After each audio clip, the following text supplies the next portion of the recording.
jërëjëf gars yi maa ngi leen di nuyu di leen ziar di leen béggee di leen jox seen wàccuwaay lu bëri lool di leen kontaane beneen yoon mbokk yi tey nag dañoo bëgg a ñëw ànd ak yéen ñu dem seeti ci benn vidéo xam ni vidéo bu am njëriñ la waaye bu jar a déglu boo xam ne ay jàngat yu am solo def ci am jëm ci li nga xamante ni mooy visite bi nga xamante ni premier ministre Ousmane Sonko defi ji ne ko fële ca fi nga xam ne moom mooy réewum Siin mu doon nag visite bu am solo boo xam ni kenn ku ci nekk war nga see mën a am taxaw seetlu jàngat ci njariñ li nga xam ni moom la am soxal nag li nga xam ne mooy suñum réew xam ngeen ni jamono biñ tollu nii manipulation bi bari na ñiy diaboliser bari nañ su ngeen déggee ku mel ni Madiambal Diagne démb bind na wax jëmale ko ci li nga xam ne mooy visite bi premier ministre def fële ci fi nga xam ne mooy Chine di ko ci interpellé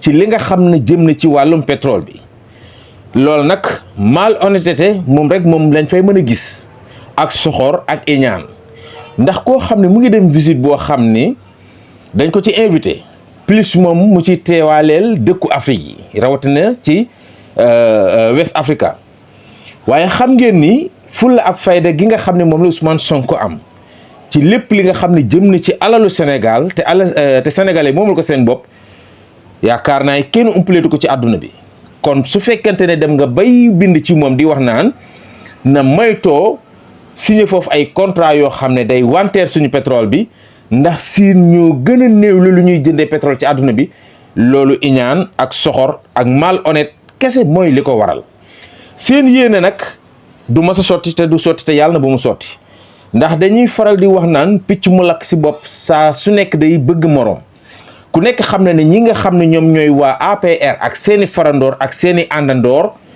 xam ngeen seen bëgg-bëgg yépp mooy lépp lu daloon ñoom seen régime na dal régime bi waaye yàlla na bu leen yàlla dégg yàlla bu seen yéene ak seen pexe yooyu antu ñu bëgg a ànd ak Serigne Khadim Bamba Serigne Khadim Rasoul di boroom xam-xam bu mag di ki nga xam ne nag saa su nekk suy àddu ci li nga xam ne jëm na ci wàllu politique bi ci Sénégal lépp li nga xam ne jëm na ci wàllum économie bu ci waxee da nga koy mën a dégg waaye da nga ciy déggee lu leer waaye ba tey da ngay mën a jàngat ci moom ci li nga xamante ni noonu lay analyser ci li nga xam ni moo jëm ci wàllum actualité bi ci réewum Sénégal day feeñalaat borom xol yu leer yi ak borom xel yu sell yi ni nga xam ne noonu la ñu wuutee ak borom xel yu tilim yi ak borom xol yu tilim yi ndax xam ngeen ni am na ñoo xam ne seen xol tilim na tilim boo xam ne lépp lu ñu gis ci nguur gi duñu ko wax ci lu baax waaye lu bon lu nekk dañ koy bëgg a diaboliser même bu fekkee dem nañ bu gisuñu lu bon lu ñu ko mun a waxal sax dinañu créer fabriquer ku ci mel ni ki nga xam ne mooy Badara Gadiaga démb dégg ngeen sortie bi nga xam ne def na ko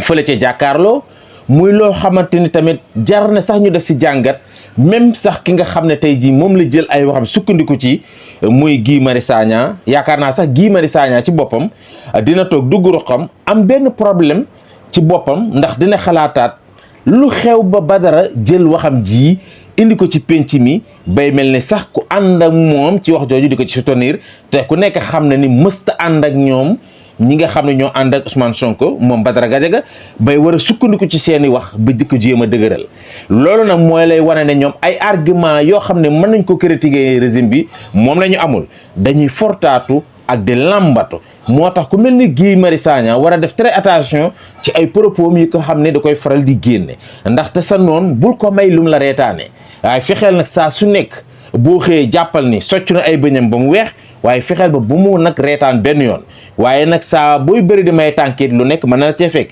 kon li Guy Marius Sagna wax ci li jëm ci mbirum assemblée nationale bi kalaasu Badara gi ñoom ñëpp ci li ñuy sukkandiku pour mën a tirer ci kaw gouvernement bi te fekk na boobu nag ñàkk am ay argument képp moo waral ñoom ñu jël seen wax yooyu kon lii rek war naa mën a tax Guy Marius Sagna def très attention ci ay propos ci li nga xamante ni moom mooy askan bi kon su ko defee dañuy dem ñu ñëw ànd ak Serigne Khadim Bamba Khadim Rasoul mu daal dañuy décortiquer enjeu yi nga xam ne moo nekk ci visite bi intérêt yi ci nekk ak i tamit géopolitique bi ni muy doxee ci àdduna pour ñu gën a xam Chine li nga xam ne mooy taxawaayam ci Afrique waaye itamit premier ministre dem gi mu fa dem waaye itamit lettre boobu nga xam ne bindoon na ko jëmale ko ci mbirum passeport yi yaakaar naa ne jëmale ko ci réewum Amérique te ku nekk xam na ni Trump moo taxoon sax moom muy wax loolu yëpp ay jàngat def ci am yu am solo waaye dañuy ànd ak déglu ji Sëriñ Bamba Xaadim Rasul moo ñuy gën a leeral wax yu am solo yooyu.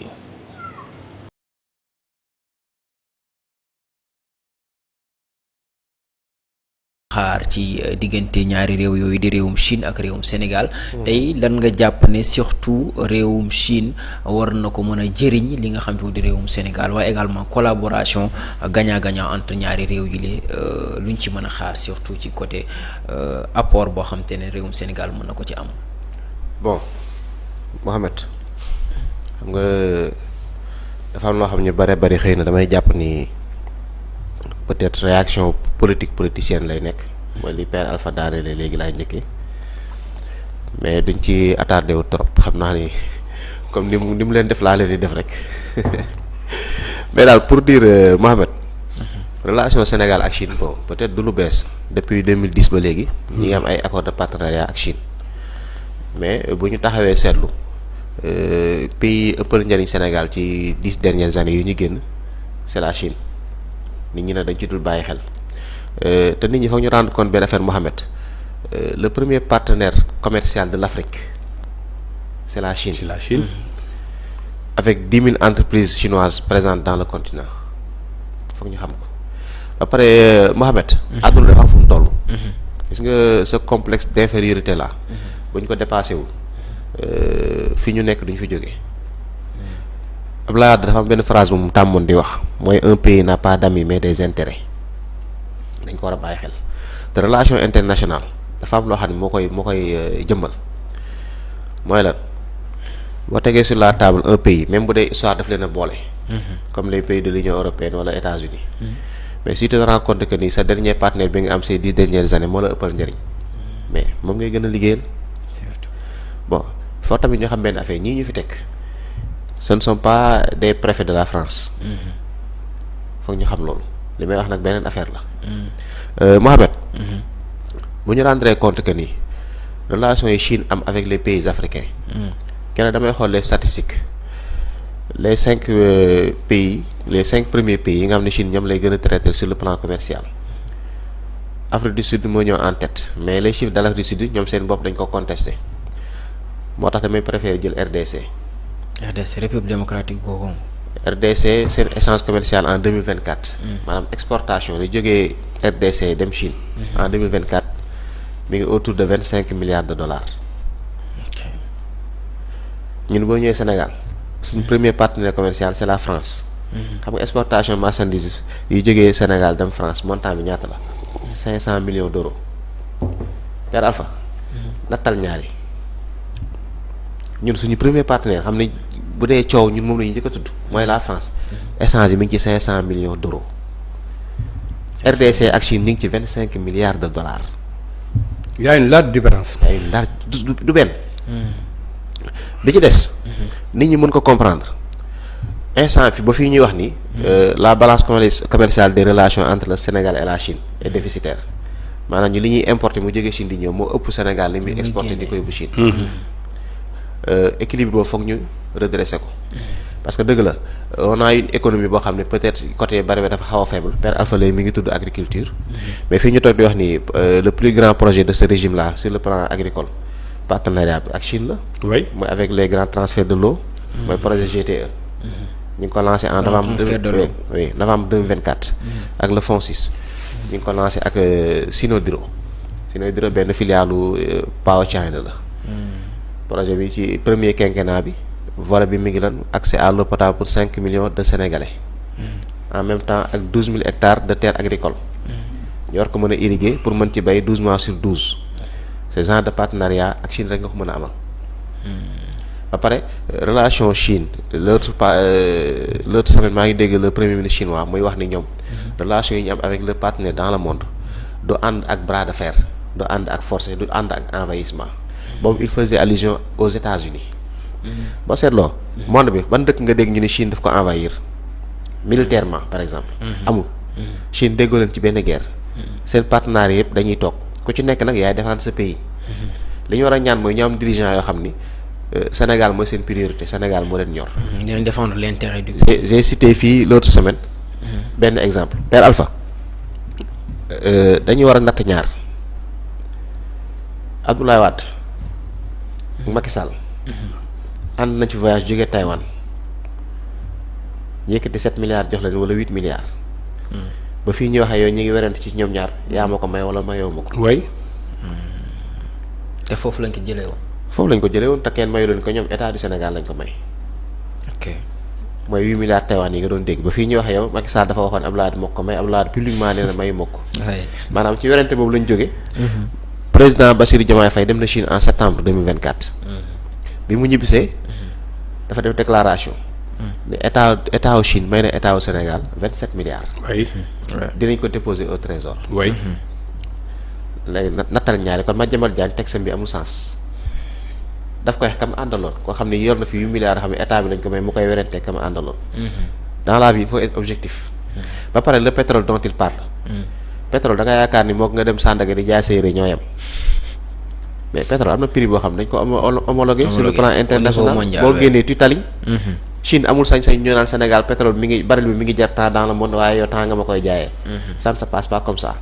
te y a des choses si ça te passe au-dessus de la tête da nga am humilité xam ne nangu ne xamoo ci dara on ne peut pas tout savoir.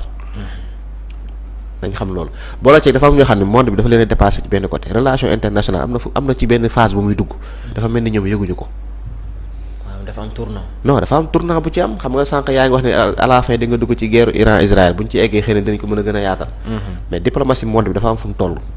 dafa am y a deux pôles qui se dégagent entre le G7 et les BRICS. léegi yaay xool sa intérêt fan la féete nga adhéré foofu. c'est pas pour rien Ousmane Sonko di sànni xeer ci benn communiqué sànni xeer États-Unis di remercier la Chine. il a bien défini son camp. parce que lan la intérêt Sénégal foofu la nekk gis nga Mohamed bu ñu la waxee réalisation yi Chine def au Sénégal. oui autoroute Ila Touba. à hauteur de 406 milliards. Chine ñoo ko def. autoroute Thiès Mbour AIBD 240 milliards. ñoom ñoo ko def. le BRT. c'est la Chine. pour ce qui est du transport. dernière acquisition bi Dakar Dem Dikk def. acquisition wu 406 minibus. non 235 bus ouais. à hauteur de 15 milliards. c'est la Chine. ça veut dire que ni ci volet yi bëree. yaa ngi wax sànq côté technologie. mais dañoo nekk ci monde digitalisation. intelligence artificielle. te chinois yi ñoo ciy number one. te ci côté digitalisation ak yu bëri fi ne nii Chine déjà commencé na ci liggéey ak Sénégal à travers Huawei. en fait c'est un partenaire boo xam ni mën nga liggéey ak ñoom ci tous les secteurs. li ñu ci mën a gagné nag balance commerciale au Sénégal côté exportation mooy lan. tu gagnes un nouveau marché de 1 milliard 300 de personnes. da nga ko am feneen si amoo ko feneen. États-Unis maximum tu as 300 millions avec des contraintes extraordinaires. ba pare diplomatie dafa am nu muy doxee. diplomatie il ne pas dire que ni tout le temps da nga war a ñëw di raay. parfois il faut taper sur la table ci diplomatie la bokk. y a de ces présidents yoo xam ne li ñu comprendre mooy un langage de vérité. un langage sincère nga leen di tenir. un Donald Trump xamul kuy maslaa ba maslaa yi da lay écraser. Trump mooy seul président bu toog États-Unis ses premiers décrets yi mu jël. va-t-en guerre la. ba pare di ko filmer à la télé di jubilé parce que naan moo ko diggee woon par rapport aux migrants. par rapport aux relations commerciales ak waa Chine ainsi de suite. ñaata front la Trump ubbi dans le monde instant yi. un président pare da nga koy teel a wax li ngay mëne Serigne Cheikh Ahmed Tidiane Sy Al Maktoum nee na ku gàtt xel da nga koy teel a wax li ngay mëne. maanaam waxoon fi ngay teel a yem ak moom. léegi nag nañ génn ci mitu États-Unis la mais attends bëkk démb Ndiaye bi ñuy bombardé Iran la nit ñi doon wax Iran tey mu dee gars yi song nañ ko. fi mu nekk nii kan moo dominé guerre bi gis nga dignité. yow yaa koy incarner sa bopp ñu doog la ko jox. foofu la àdduna bi toll. te nag le Sénégal diplomatie dafa am loo xam ne daf ci changé. à l'international booy dem tu viens avec tes atouts xam nga Senghor dana wax naan. c'est le rendez-vous du donner et du recevoir. mais Sénégal il y a 20 ans lan la doon joxe. gerte kese nga moon ak phosphate. te tu n'es pas le premier. mais léegi diggante bi yaa ngi wax gaz yaa ngi wax pétrole yaa ngi wax zircon yaa ngi wax fer yaa ngi wax leneen ak leneen. maanaam am nga loo xam ne àdduna ñëpp a ko soxla mais booy dem sur la table di nga am loo indaale. ba pare nga am leneen loo xam ni monde bi ñëpp a ko soxla mooy stabilité. politiquement le Sénégal ñu ngi coow ay débat politique mais le Sénégal est très stable am na jàmm. y a de cela une semaine 2 semaines nga dégg Union européenne génn na liste grise des pays à risque. ça veut dire que investisseur bu ñëw fii sa xaalis xamal ne mi ngi ci sécurité lépp di dox mais attends les données ont changé yooyu booy dem en négociation da nga koy yóbbaale. mooy lan sama dëkk stable na. am naa ay ressources naturelles. am loo proposé daal te ko si am bien sûr. ak loolu ngay dem Chine da nga yaakaar ni collaboration bi nii c'est pas gratuit. même bu dee dañuy jël pétrole di leen ko jaay mais après ñun am na lu ñu soxla loo xam ñoom mën nañ ko mais échange la. kese àdduna moo toll foofu Mohamed nit ñi nag foog ñu am maîtrise boobu xam ko. dafa am loo xam ne il faut Sénégal teel see positionné wu. sinon on va te laisser en rade parce que on parle de nouvel ordre mondial. boo ci positionné wul. li ñu daloon y a 20 ans fii ak 20 ans da ngay dawaat di topp seen ginnaaw. te Mohamed seuls les pays du BRICS Brésil Russie Inde Chine Afrique du Sud. ñoom kese ils représentent 45% de la population mondiale. marché pour te dire marché bi nan la toll. en même temps dañuy concentré wu plus de 40% du PIB mondial maanaam alalu àdduna bi 40% yi ñooñu ñoo ko yor. ñoo ko téye. ba pare ñi ngi xalaat nañ ko ubbee di wax waxu BRICS plus am ay pays yu ko intégré. boo amee chance intégré si d'ailleurs seen sommet bii di ñëw c'est le 6 et le 7 juillet à Rio au Brésil. boo déggee Sénégal intégré BRICS bu mu la bett te BRICS ñi koy intégré yëpp. la plus grande mën nañ porte ko xaar à travers ce voyage. bien sûr la plus grande porte pour intégrer le BRICS c'est la Chine. parce que Chine biir BRICS li ñuy am xaalis 40% richesse BRICS yëpp c'est la Chine. Mohamed Chine kese. marché la. non marché la. da ngay boole Union européenne ñoom ils font 400 millions. États-Unis ils font 300 millions boo leen boolee 700 millions lañ ñoom boo leen boolee matuñu Chine. léegi yow si tu as un pays.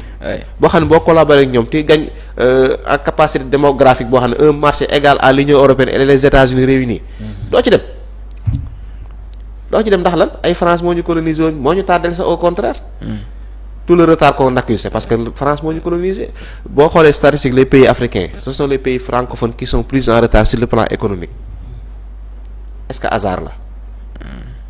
parce que ñu ngi ñu poñe ci benn côté même politique monétaire dañu cee poñe à travers le CFA.